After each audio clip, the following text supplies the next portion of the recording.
Bismillah. Ngaji kita ya. Assalamualaikum warahmatullahi wabarakatuh. Alhamdulillahi rabbil alamin wa bihi nasta'in ala umurid dunya waddin. Wassalatu wassalamu ala sayyidil mursalin wa ala alihi wa ashabihi ajma'in, amma ba'd.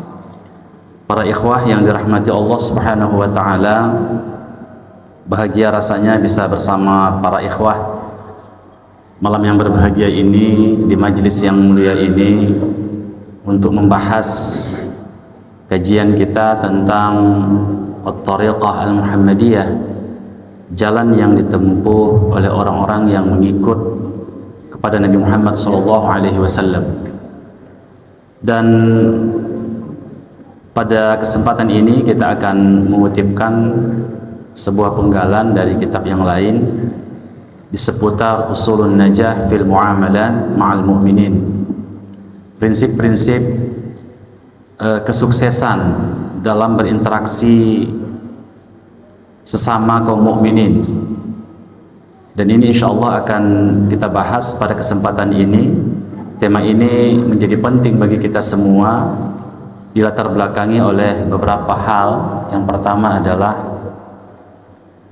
terkadang persaudaraan kita sesama orang-orang yang beriman ini menjadi asing bagi kita. Kita disekat oleh kelompok-kelompok, bisa kelompok etnis, bisa kelompok pengajian, bisa kelompok madhab, dan kelompok-kelompok yang lain. Jadi hubungan persaudaraan sesama seorang yang beriman itu terkadang menjadi hambar. Padahal semua status sosial yang kita miliki itu justru untuk merekatkan persaudaraan kita masing-masing, bukan sebaliknya menjauhkan kita antara satu dan lainnya. Dan karena kita merasa asing antara satu dan lainnya, maka kita memposisikan ikhwah-ikhwah kita yang bukan dari golongan kita seakan-akan bukan seiman dengan kita. Ini adalah tingkat yang paling ekstrim, tingkat yang paling ekstrim dalam muamalah. Ada juga yang merasa bahwasanya tidak sampai seperti itu, tetapi ikhwah, ini adalah bukan kelompok kami, ini bukan bahagian kami, itu adalah mereka. Dan juga ikhwah, yang paling minimalnya adalah ada perasaan gap di dalam hati orang-orang yang beriman itu ketika mereka tidak satu ikatan sosial lah, misalnya pengajian atau apapun itu, dan hak-hak kaum muslimin itu tidak diberikan kepada mereka.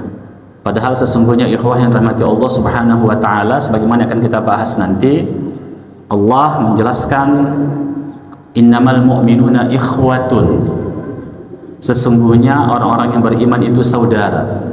Ikhwah itu biasanya digunakan untuk persaudaraan senasab, sedarah. Seperti itulah dekatnya orang-orang yang beriman. Bahkan dalam kasus-kasus tertentu bisa lebih dari itu. Persaudaraan sedarah, memang kita satu rahim, satu aliran darah, tanda petik lah aliran darahnya kan begitu. Tetapi ikhwah bisa saja yang satu menyembah Allah, yang satu lagi menyembah selain Allah Subhanahu wa taala. Dan itu hanya diikat oleh persaudaraan di dunia ini, tidak sampai persaudaraan di akhirat. Jadi seakan-akan Allah mengatakan innamal mu'minuna ka ikhwah. Orang-orang mukmin itu seperti saudara kandung. Dan banyak nanti hadis yang akan kita bahas mengenai masalah ini. Tetapi ikhwah, ada yang penting di dalam persaudaraan sesama orang-orang yang beriman itu yang harus kita catat dalam memori kita. Dan inilah menjadi sebab Kenapa interaksi yang kita bangun, muamalah yang kita bangun itu bisa berhasil? Karena sekali lagi banyak orang yang gagal membangun muamalah itu, menciptakan gap di dalam hati mereka, menciptakan minna wa minkum, kan begitu kan? Bahkan lebih parahnya lakum dinukum waliyadin, kan begitu. Ini sudah takfiri. Na'udzubillah, tsumma na'udzubillah. Baik, yang pertama ikhwan, muamalah kita itu dibangun muraqabatullahi azza wa jalla wal amalu ibtigha'u wajhillahi subhanahu wa ta'ala.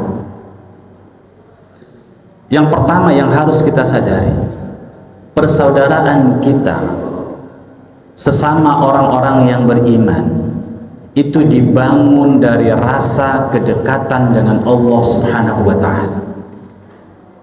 Kenapa kita harus membangun persaudaraan? Karena Allah memerintahkan kita untuk membangun itu.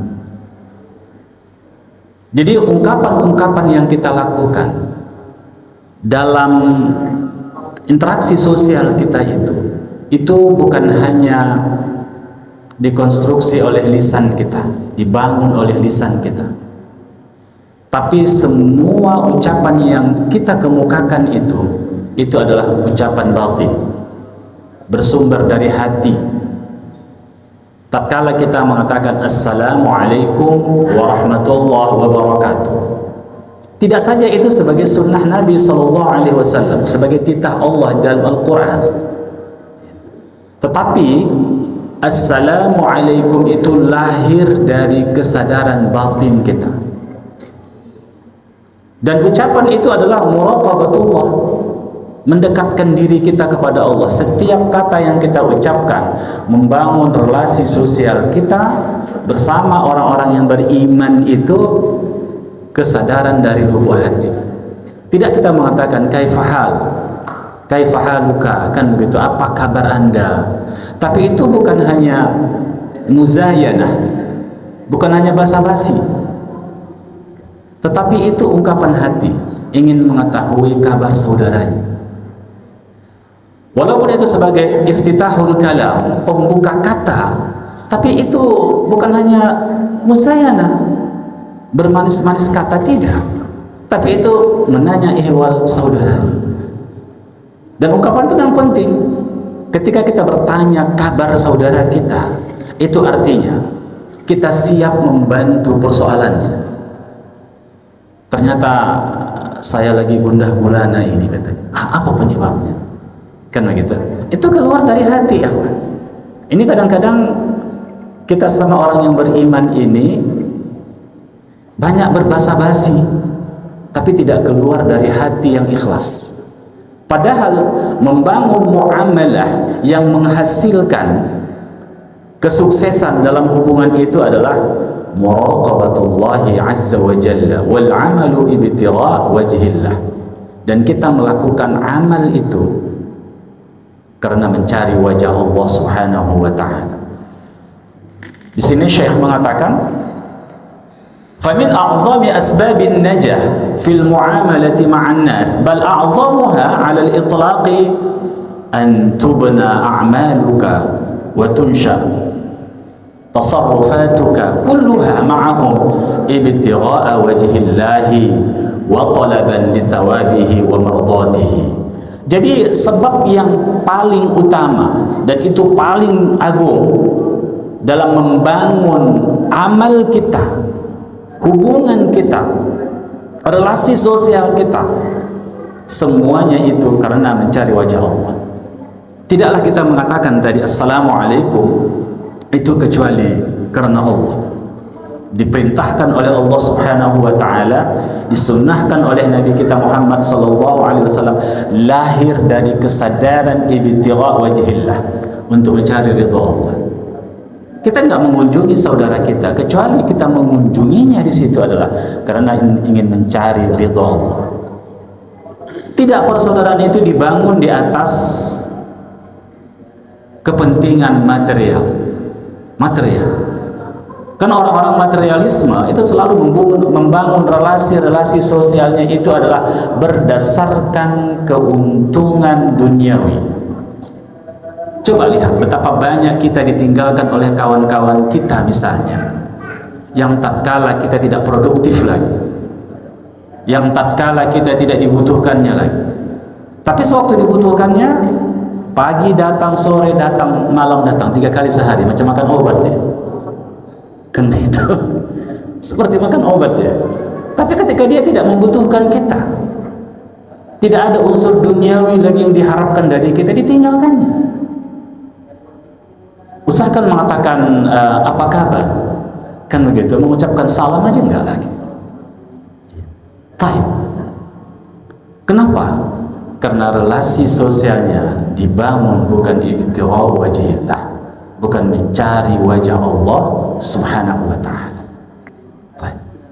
Maka persaudaraan itu menjadi tidak hangat ketika tidak ada yang diharapkan dari lawan muamalah kita, lawan interaksi kita. Fa iza a'taita tu'ti lillah. Kalau engkau memberikan kepada seseorang, kan kita kan diperintahkan untuk memberikan hadiah kepada sesama ikhwah kita, karena itu akan menghangatkan persaudaraan kita. Fa iza a'taita tu'ti lillah. Kalau engkau memberi karena Allah. Engkau memberi karena Allah Subhanahu wa ta'ala. Hidup ini ikhwah, tidak bisa kita ukur dengan kalkulasi matematik. Ketika itu yang kita lakukan, kita akan gagal membangun persaudaraan kita, silatul ukhuwah kita gagal ya. Tetapi kalau kita bangun dengan karena Allah Subhanahu wa ta'ala, misalnya kita memberi itu karena Allah, bukan karena sesuatu kilas balik yang akan kita harapkan dari dia, tidak ya. Allah tidak tidur, Allah akan mencatatkan amal kita. Ada malaikat raqib dan atid mencatatkan semua itu. Bukan karena kita ada sesuatu yang kita harapkan dari dia baru kita memberi, tidak. Tetapi karena Allah Subhanahu wa ta'ala. Wa idza mana'ta tamna'u lillah. Kalau engkau mencegah, tidak melakukan hubungan misalnya bukan persaudaraan, hubungan muamalah dengan dia, itu karena Allah Subhanahu wa ta'ala, bukan karena sesuatu, bukan karena hawa nafsu kita membencinya dengan hawa nafsu kita lalu kita meninggalkan dia, tidak ya. Karena ada perintah bagi kita untuk tidak melakukannya, maka kita tidak melakukan. Wa idza ahbabta tuhibbu lillah. Kalau engkau mencintai saudaramu, dan kita disyariatkan untuk mencintai saudara kita, nanti akan kita jelaskan betapa banyak hadis yang menegasikan di dalam riwayat Ashabus Sunan dan juga kitab-kitab sahih tentang seorang mukmin ketika mencintai saudara mukmin yang lain, maka Allah balas dengan al-jannah. Wa idza ahbabta tuhibbu lillah. Kalau engkau mencintainya, engkau mencintai karena Allah. Wa idza abghadta tubghidu lillah. Kalau engkau tidak menyukai perbuatannya, engkau tidak menyukai karena Allah, bukan karena sentimen pribadi, tidak. Tapi memang Allah memerintahkan kita untuk tidak menyukai, mencintai perbuatannya itu, karena perbuatan itu maksiat. Tapi kan terkadang karena relasi itu dibangun oleh kepentingan duniawi, kita sangat mudah menegur orang yang kita tidak punya kepentingan. Iya kan? Sangat mudah menegur orang kalau dia melakukan kesalahan. Tapi kalau kita memiliki kepentingan kepadanya, muncullah segan, muncullah keengganan. Kenapa? Karena kita mengharapkan sesuatu dari dia yang bersifat duniawi. Padahal tidak, ikhwan. Kita menyukai seseorang karena Allah, kita membenci perbuatan seseorang itu karena Allah Subhanahu wa ta'ala.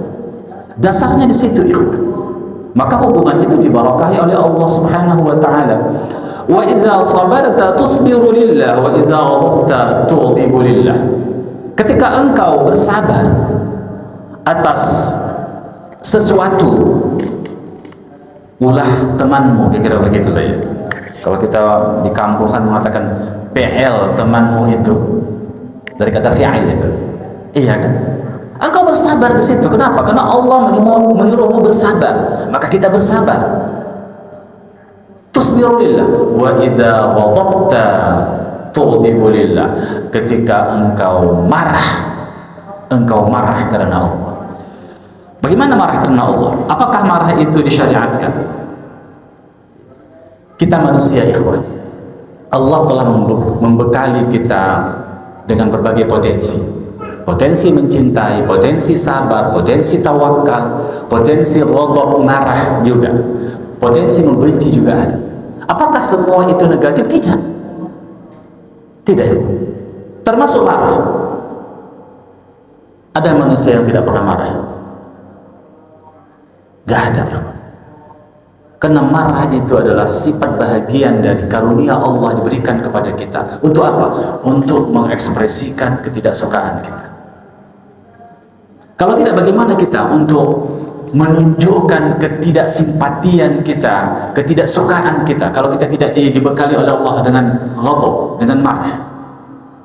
Bagaimana itu? Jadi ada orang membuat maksiat depan kita, hehehe, gitu ya. Apa yang membedakan mana kita suka dan mana tidak suka? Marah itu karunia, ya. Tapi beda marah karena Allah dengan marah karena hawa nafsu. Kalau marah karena Allah, ada porsi standarnya. Kalau kita tidak mengatakan ada syarat dan rukunnya, kan begitu? Ada, ya. Kapan kita marah? Ketika sesuatu itu menentang syariat Allah Subhanahu wa ta'ala, menentang kemaslahatan, menentang akhlak mahmudah. Jadi di sini marah itu disyariatkan. Itu kapan kita harus marah? Iya kan? Tapi berikutnya adalah porsi marah. Porsi marah juga terbatas, ikhwah. Ada batasan-batasannya. Beda, makanya orang marah itu karena hawa nafsu. Beda karena Allah. Coba lihat kalau ada orang berdebat. Ada orang berdebat kan begitu kan? Coba lihat. Kadang-kadang marah dia bentak-bentak dan sebagainya, mukul-mukul meja. Lihat. Iya kan? Dia puaskan hawa nafsu. Tapi kalau marah karena Allah ada porsinya.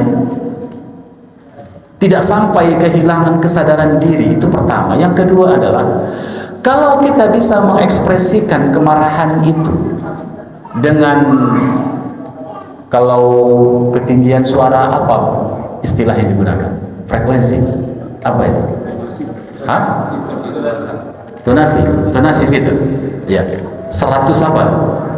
Bisa. Iya, kalau bisa 100 kan begitu, kenapa ditambah menjadi 250? Misalnya kita menggunakan ketinggian suara itu, volumenya hanya 100 kan begitu, dan dia sudah tahu kalau kita marah kan begitu, kenapa harus lebih menjadi 250? Kalau bisa dengan bahasa, kenapa ada dengan tepuk dinding kan begitu kan? Kalau bisa, kenapa? Jadi ada porsinya. Dan kita tidak dikendalikan oleh syaitan. Tapi intinya, marah itu ekspresi ketidaksukaan kita kepada perilaku lawan muamalah kita. Jadi kalau itu kita lakukan, wa idza ghadabta tughdibu lillah, engkau marah karena Allah, atau taghdabu lillah, engkau marah karena Allah Subhanahu wa ta'ala. Jadi ikhwan, semuanya berdasarkan ibtigha wajhillah, marah yang mengharapkan wajah Allah, mendatangkan ridha Allah. Oleh sebab itulah ketika Allah memerintahkan kita mencintai, dan kita mencintai yang dicintai oleh Allah. Ketika kita marah, karena Allah memerintahkan kita marah yang dimurkai terhadap yang dimurkai oleh Allah Subhanahu wa ta'ala. Contoh membangun relasi sosial, biasanya dengan pemberian-pemberian, infak, it'am, ya, contoh. wa yut'imuna at-ta'ama 'ala hubbihi miskinan wa yatiman wa asira innama nut'imukum sambung liwajhillahi la nuridu minkum jazaa'an wala syukura. Coba orang-orang yang diselamatkan oleh Allah dari betapa dahsyatnya akhir zaman itu, betapa dahsyatnya hari kiamat itu, tapi orang ini ikhwan diselamatkan oleh Allah dan dia tidak merasa takut. Siapa mereka? Coba lihat. Dilakukannya hanya sederhana. Wa yut'imuna at-ta'am, dia memberi makanan ala hubbihi, yang dicintai dia, miskinan wa yatiman wa asira, diberi makannya orang miskin, anak yatim, orang yang terpenjara. Tapi apa, coba lihat apa yang diharapkannya dari orang miskin itu? Apa yang diharapkannya untuk unsur duniawi? Gak ada. Anak yatim, apa yang diharapkan dari anak yatim? Gak ada. Wa asira, orang yang dipenjara. Tapi ini yang dilakukan, innama nut'imukum liwajhillahi la nuridu minkum jazaa'an wala syukura, bahwasanya kami memberi makan kamu ini, wahai orang miskin, wahai anak yatim, wahai orang yang dipenjara, liwajhillahi, karena mengharapkan wajah Allah, karena mengharapkan ridha Allah. La nuridu minkum jazaa'a wala syukura, kami tidak membutuhkan dari kamu balasan dari kamu, tidak, wala syukura, dan tidak membutuhkan ucapan thanks for you, enggak, terima kasih, enggak. La jazaa'a wala syukura, tidak mengharapkan terima kasih, tapi mengharapkan apa? Liwajhillah. Inilah orang yang diselamatkan oleh Allah Subhanahu wa ta'ala. Kenapa? Karena dia melakukan relasi sosial itu terhadap orang-orang yang beriman karena Allah, tidak melihat siapa yang diberinya, tapi yang dilihatnya adalah di sini kesempatanku untuk mendapatkan kasih sayang Allah. Dia melihat semua orang miskin itu bukan jadi beban sosial, bukan jadi beban dirinya, tidak, tapi dia justru mengatakan pada dirinya, ini kesempatanku untuk mendapat cinta Allah.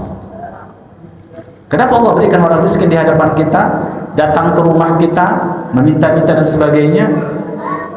Karena mereka wasilah mendatangkan rahmat Allah. Walaupun kita tidak sepakat orang yang menjadikan meminta-minta jadi profesi, tidak. Kan tak semua bisa kita teliti, kan ini profesi yang minta-minta, ini nggak boleh, kan tak begitu. Tapi kalau ada orang datang ke rumah kita, tahulah dia meminta, tahulah kita ini orang yang membutuhkan.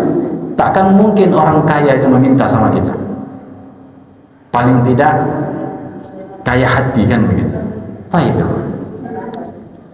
Kemudian Allah juga berfirman, alladzi yu'ti malahu yatazakka wa ma li ahadin 'indahu min ni'matin tujza illa ibtigha'a wajhi rabbihil a'la wa la sawfa yarda.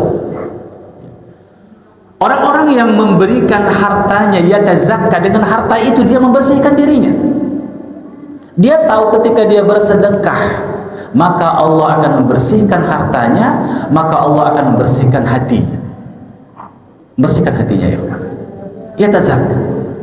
Wa ma li ahadin 'indahu min ni'matin tujza, dan tidaklah bagi seseorang di sisinya itu nikmat yang dia harapkan diberikan kembali kepada dia, tujza. Tapi apa? Illa ibtigha'a wajhi rabbihil a'la, kecuali yang dia lakukan itu untuk mencari wajah Allah, Rabbnya yang maha tinggi. Qala sawfa yarda, dan kelak nanti dia akan mendapatkan ridha Allah Subhanahu wa ta'ala. Jadi bukan objek yang dia lihat itu apakah menghasilkan atau tidak dalam dunia, tapi yang dia lihat adalah Allah Subhanahu wa ta'ala. Coba lihat lagi misalnya dalam firman Allah pada surah Al-Baqarah, wa ma tunfiquna illa ibtigha'a wajhillah, mereka tidak menafkahkan hartanya kecuali untuk mencari ridha Allah Subhanahu wa ta'ala. Itu yang pertama. Yang kedua, coba kita lihat ya, setelah memberikan nafkah, wa fil islahi kadzalika, mendamaikan saudara kita, ya. Kita dilarang untuk meminta-minta, ya. dilarang untuk meminta, apalagi meminta untuk memperkaya diri kita, dilarang kita meminta-minta. Tapi ada yang diperbolehkan kita meminta. Pertama, orang yang kena musibah habis hartanya, dia boleh minta kepada saudara, meminta kepada saudara. Yang kedua, mendamaikan orang yang sedang berseteru, sama-sama mukmin, sama-sama muslim, ini beradu jotos, mereka bersengketa, dan dia tidak punya duit untuk mendamaikan itu kecuali dengan mengutang atau dengan meminta, kan gitu kan? Dia mengutang untuk mendamaikan itu. Cuma caranya, dia sewa satu restoran, meja untuk makan kira-kira 10 orang. Bayangkan bintangnya bukan bintang 1, bintang 4. Wah, berapa itu ya? Untuk menghargai, ya kan? Dia dudukkan semua di situ. Atau dia sewa ruangan dan sebagainya.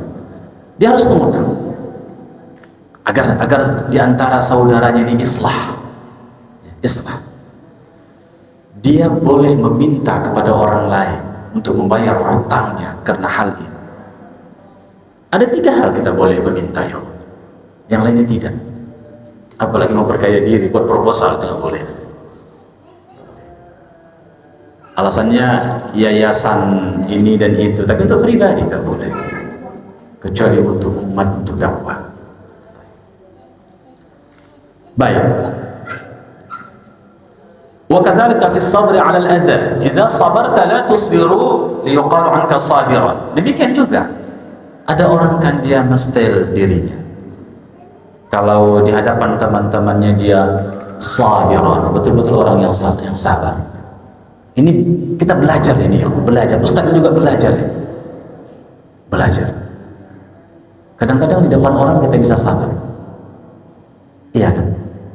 Kenapa? Karena kita ingin menjaga martabat kita. Tapi di rumah kita nggak bisa sabar. Sama anak nggak bisa sabar. Sama istri nggak bisa sabar. Sama mertua nggak bisa sabar. Kan begitu ya? Padahal mereka orang-orang terdekat dengan kita, orang-orang yang paling berhak mendapatkan kebaikan dari kita dibanding yang lain. Iya kan? Dibanding yang lain. Kita nggak bisa sabar. Kenapa? Karena kita ikhwah melakukan sesuatu itu tidak atas kesadaran diwajihillah. Nah, coba antum datang kemari atas kesadaran lillahi ta'ala, belajar di sini, sama-sama belajar, kita baca kitab kan gitu, atas kesadaran itu. Dan antum pun ke rumah nanti mengucapkan assalamualaikum atas kesadaran liwajihillah, iya kan? Antum senyum atas kesadaran liwajihillah. Kesadaran itu yang perlu ditumbuhkan, harus habit di dalam diri kita. Apapun yang kita lakukan, kita ingat Allah liwajihillah. Dan itu ikhwah, kita punya kajian seperti ini, punya halaqah seperti ini, itu dibangun atas kesadaran itu liwajihillah. Dan setiap yang kita lakukan itu punya faidah, tidak saja di dunia ini tapi di akhirat. Dan akhirnya persahabatan kita itu ikhlas. Persahabatan itu dibangun dengan persahabatan yang murni, bukan karena unsur-unsur dunia, tidak. Ada juga orang bersabar, la tusbiru khaufan ala sihatik. Ada orang begitu kan, karena dia takut tensinya naik. Dia bersabar, sabar, gitu kan. Dipaksa ini dia sabar. Kenapa? Takut naik tensinya, ditarik nafsu. Tidak, itu kesabaran yang dipaksakan. Walaupun kalau orang memulai dari situ nggak jadi masalah. Tapi bagaimana sabarnya itu menjadi karakter kita. Akhirnya kita sabir, orang yang betul-betul memiliki karakter sabar. Wa idza syahidta syahadatan fashhad lillah. Kalau engkau bersaksi, menjadi saksi, bersaksilah karena Allah. Ikhwah, hari ini betapa egoisnya kita, betapa nafsinya kita, hamba-hamba Allah yang mengaku dirinya sebagai orang beriman. Banyak tindakan kriminal hadir di hadapan kita. Kita dibutuhkan untuk hadir menjadi saksi, tapi nggak ada yang mau jadi saksi. Alasannya kenapa? Oh, nanti berulang-ulang ke pengadilan, iya kan? Nanti kalau kita bekerja nanti merepotkan pekerjaan. Banyaklah segalanya. Kita tahu saudara kita dizolimi, hartanya diambil di depan mata kita, dan kita bisa melaporkannya, bisa menyaksikannya. Kenapa? Karena kita pengecut pertama, yang kedua kita merasa tidak ada keuntungan di situ. Karena kita mengukurnya dari materi. Apa keuntunganku kalau aku bantu dia? Gak ada. Ya kan? Dia berpikir sebatas dinding dunia, keuntungan materi, padahal hidup kita menembus batas barzakh sampai batas mahsyar, sampai surga atau neraka. Itu sudut pandang orang yang beriman. Walaupun tak dibayarnya hari ini, nggak ada yang diharapkan dari dia di dunia ini, tapi di akhirat betapa banyak pahala yang Allah siapkan untuk kita, bekal seumur hayat kita yang tiada lagi kematian akan menerpa kita, ya. Tapi selalu kita memandang standar kebaikan yang kita lakukan materi. Ini kasus betul-betul terjadi. Di satu kampung itu dibongkar rumah, habis dibongkar. Disuruh satu kampung itu ditanya siapa yang mau jadi saksi, nggak ada yang mau jadi saksi, takut pada premannya. Nanti kalau dia keluar siap kita, ya kan, menjadi orang pengecut kita, seakan-akan dia Tuhan yang mencabut nyawa. Yang kedua, ya Allah, tak ada kepentingan materi bagi kita, tak ada keuntungan materi, tak ada yang mau bersaksi, ya Allah. Saudara kita rumahnya sudah dibongkar habis, 300 juta, 400 juta harganya, lalu kita diam saja. Kecuali dia datang ke rumah, Assalamualaikum, waalaikumsalam, Pak, bantu saya jadi saksi, ini ada sedikit oleh-oleh. Berapa? Apa oleh-olehnya? Ditengok, kue melaku, enggak. Kalau kue melakunya enggak, itu kue melaku, klepon orang Jawa, ya. Enggak lah. Tapi kalau dilihatnya betul sedikit. Merah. Kan ada hijau. Kalau hijau enggak ini. Merah, biru. Agak sebegini. Insya Allah jangan khawatir. Kita siap aja. Gitu. Karena keuntungan nanti. Pada Allah katakan, wa idza syahidta syahadatan fashhad lillah wa aqimus syahadata lillah, kata Allah. Tegakkan kamu syahadah itu, kesaksian itu karena Allah. Karena itu, makanya tadi hubungan muamalah kita dengan sesama orang-orang yang beriman, sesama muslim, sama manusia itu dibangun karena Allah Subhanahu wa ta'ala. Kita tidak melihat itu, dan kita yakin Allah akan membalasnya lebih dari itu. Ikhwah, hidup ini sekali lagi bukan matematik. Kalau saya bantu antum, antum akan bantu saya. Tidak. Kita bantu seseorang, dia memang tidak bisa membantu kita. Dihadirkan Allah orang lain yang akan membantu kita tatkala kita membutuhkan. Tatkala kita membutuhkan, Allah Maha tahu. Oleh sebab itulah, maka orang-orang yang beriman, sudut pandangnya itu jauh ke depan. Itu tadi menembus batas barzakh sampai mahsyar dan akhir. Baik, ya. Demikian juga belajar. Ini penting bagi kita. Wa idza ta'allamta, kalau engkau belajar, fata'allam lillah, maka engkau belajarlah karena Allah Subhanahu wa ta'ala. Belajar karena Allah. Bukan belajar karena ingin mendapatkan kedudukan, bukan belajar ingin mendapatkan harta, tidak. Tapi belajarlah mencari agama Allah ini karena Allah. Makanya ketika orang melangkah dari rumah, Bismillah tawakkaltu ala Allah, dengan tujuan ini Allah memudahkan jalannya menuju surga. Sahalallahu lahu tariqan ila jannah. Allah mudahkan dia jalan menuju surga. Maka tidak ada sia-sia langkah-langkah antum itu menggugurkan dosa antum ke tempat-tempat majelis ilmu. Ini investasi yang paling menguntungkan untuk akhirat kita. Itu bukan investasi saham itu sebenarnya, tidak. Tapi ini, Dan oleh sebab itulah maka menuntut ilmu itu karena Allah, bukan karena yang lain. Ini hati-hati nih antum yang belajar di lembaga-lembaga keagamaan untuk menuntut ilmu. Belajar datang ke sana hanya untuk mendapatkan ijazah menjadi itu dan ini, tidak boleh. Belajar ilmu agama itu karena Allah Subhanahu wa taala. Yakinlah nanti Allah akan memberikan kepada kita rezeki. Gak ada orang yang hidup tak ada rezekinya, pasti ada. Bahkan Allah akan memuliakan orang-orang yang punya ilmu. Tidak terlalu sukar dia untuk hidup di muka bumi ini, kecuali Allah pilih orang-orang tertentu untuk memujinya. Pada umumnya tidak, ya. Tidak terlalu sukar orang-orang yang menuntut ilmu itu dalam hidupnya. Selalu Allah jadikan solusi kepada dia, karena dia bertakwa kepada Allah.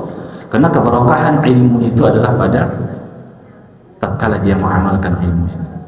Coba kita baca hadis Nabi, betapa dahsyatnya.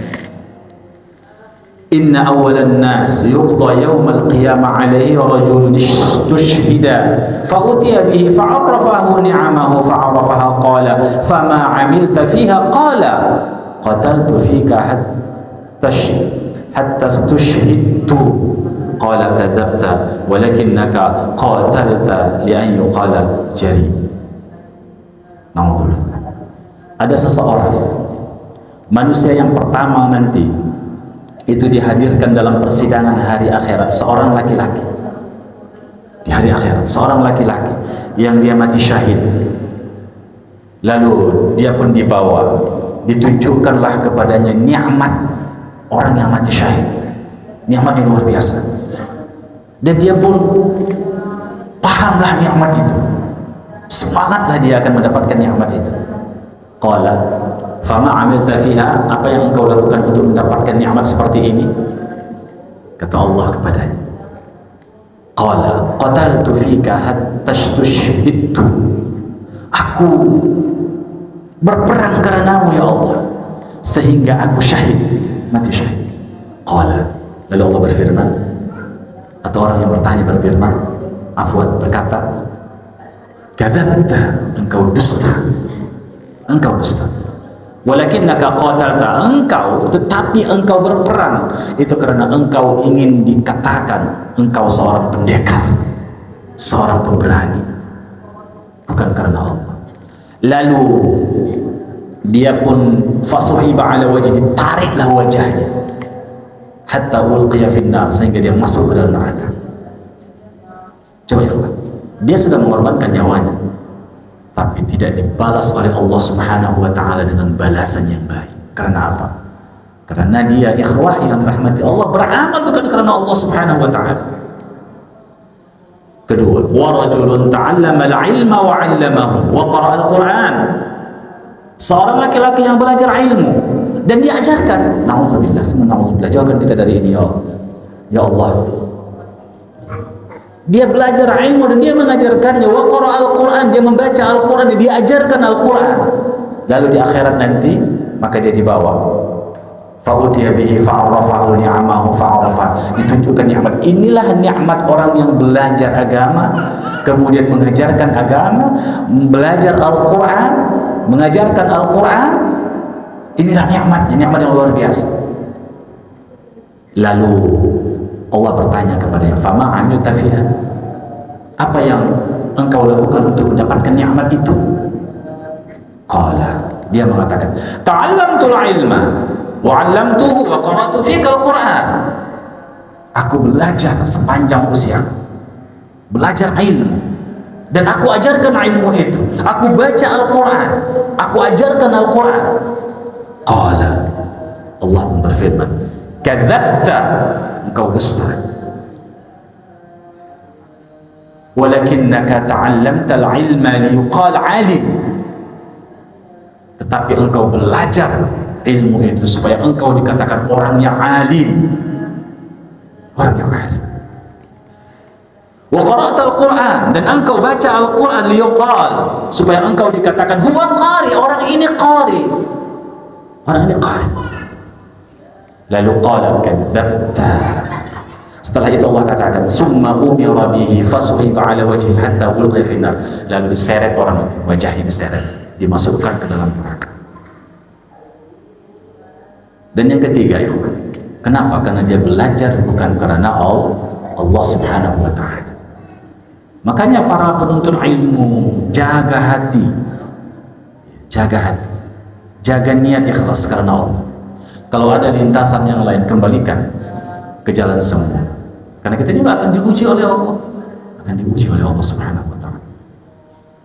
Taib, yang ketiga, wa rajulun wassa'allahu alaihi wa a'tahu fi asnafil mali kullihi fa utiya fa'arafa ni'ma fa'arafa. Seorang yang Allah luaskan rezeki kepada dia, lalu orang itu memberikan bahagian-bahagian dari hartanya semuanya, segala yang membutuhkan dia beri harta itu. Lalu di akhirat, tatkala dia sudah wafat, di akhirat dia dipanggil dan ditunjukkanlah nikmat yang luar biasa bagi mereka, orang-orang yang menafkahkan hartanya itu. Lalu ikhwah, Allah tanya kepadanya, apa yang engkau lakukan untuk mendapatkan nikmat ini? Lalu dia mengatakan, anfaqtu fiha lak, aku telah menafkahkan hartaku untukmu, wahai ya Allah. Qala kadzabta, engkau dusta. Walakinnaka fa'alta, tapi engkau lakukan itu supaya engkau dikatakan yuqal huwa jawad, orang ini dermawan. Dia butuh kata dermawan pada dirinya. Sebagaimana Abu Sufyan itu beri makan, beri minum orang-orang yang datang musim haji. Terkenal dermawannya luar biasa. Tapi ketika datang anak yatim ke rumahnya, dia hardi anak yatim. Itulah Allah turunkan, ara'aita alladhi yukadzibu bid-din fadzalika alladhi yad'ul yatim wa la yahuddu ala ta'amil miskin. Itu dia. Jadi ketika datang anak yatim itu dihardinya, kenapa? Apa yang diharapkannya dari anak yatim? Pujian apa? Tidak akan membanggakan dia. Tapi kalau dia menjamu jamaah haji yang datang itu, siqayah, dia kasih minum dan sebagainya, orang akan memuji Abu Sufyan, orang yang jawad, orang yang sangat dermawan. Lalu itulah ikhwah yang dirahmati Allah Subhanahu wa ta'ala. Kenapa? Karena mereka beramal bukan karena Allah. Jadi ikhwah, satu kata yang kita ucapkan karena Allah jauh lebih besar dari segunung emas yang diinfakkan bukan karena Allah, karena dia akan habis dan binasa, tapi justru mencelakakan seseorang itu ke dalam bara api neraka. Makanya Allah ajari kita ketika sholat itu dengan doa iftitah kita, inna salati wa nusuki wa mahyaya wa mamati lillahi rabbil alamin. Ini doa sekaligus menyadarkan batin kita. Kalau kita beribadah itu hidup, itu mati, itu karena Allah Subhanahu wa ta'ala. Dalam hadis banyak sekali ikhwah ya. Lihat. Salah satu contoh hadis. Ini mengenai dalam hubungan muamalah kita. Kita sama-sama mencintai. Itu cinta karena Allah. Apa balasannya? Wa rajulani tahabba fillahi ijtama'a alaihi wa tafarraqa alaihi. Di awal hadis dikatakan allazina yuzilluhumullahu fi dhilli yawma la dhilla illa dhilluh. Di akhirat nanti matahari akan diciptakan oleh Allah, matahari yang baru dekat dengan ubun-ubun kita, keringat kita itu sesuai dengan amal kita, fi jinsi amali. Ada yang semata kaki, ada yang selutut, ada sepinggang sedada, ada yang tenggelam dan berenang dengan keringatnya sendiri. Lalu antum tahu siapa orang yang dilindungi Allah dari terik matahari itu? Adalah orang-orang yang beriman, mereka saling mencintai. Dua orang yang beriman, mereka saling mencintai karena Allah Subhanahu wa ta'ala.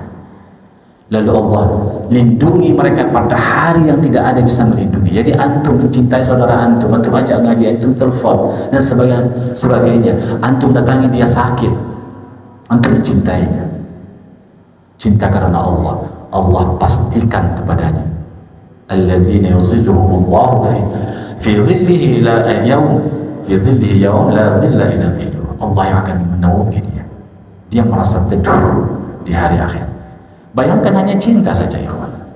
Cinta itu pun harus karena Allah. Antum mencintai istri antum, jangan hanya cinta karena hawa nafsu dan seterusnya, tapi cintailah dia karena Allah Subhanahu wa ta'ala.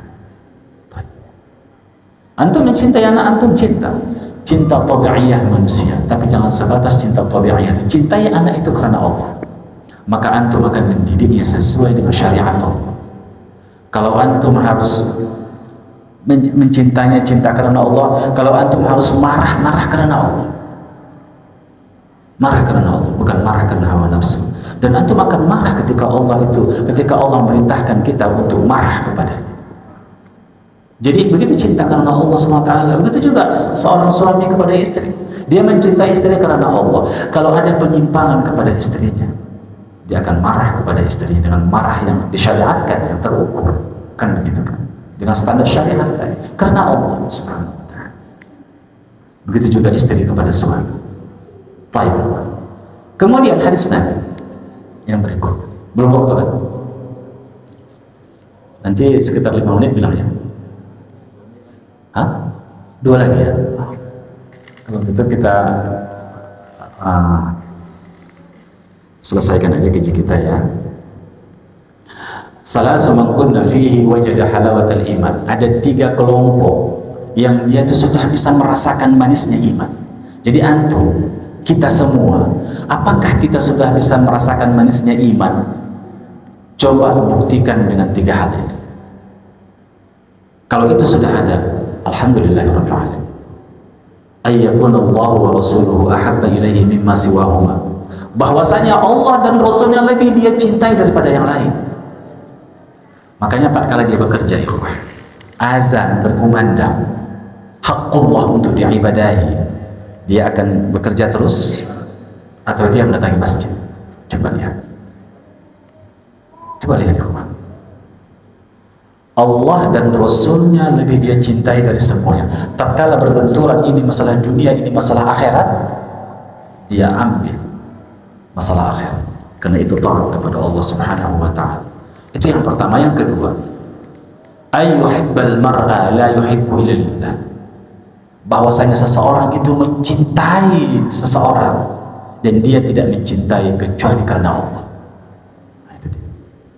Dia tidak mencintai kecuali karena Allah. Dan yang terakhir, wa an yakraha ay ya'uda fil kufri, dan dia tidak mau lagi datang kepada kekufuran, kembali kepada kekufuran, sebagaimana dia tidak mau dimasukkan ke dalam bara api. Seperti itulah, dia tidak mau kembali kepada kemaksiatan. Dia sudah hijrah, nggak mau kembali lagi. Itu tandanya apa? Dia sudah merasakan manisnya iman, karena dia sudah pilih keimanan dalam hidupnya. Demikian saja Bapak dan Ibu yang dirahmati Allah Subhanahu wa ta'ala. Semoga bacaan kita terhadap kitab ini pada malam yang berbahagia ini menjadi ilmu bagi kita, dan ilmu yang barokah, yaitu ilmu yang bisa kita amalkan. Subhanakallah bihamdik, asyhadu an la ilaha illa anta, astaghfiruka wa atubu ilaik. Assalamualaikum warahmatullahi wabarakatuh.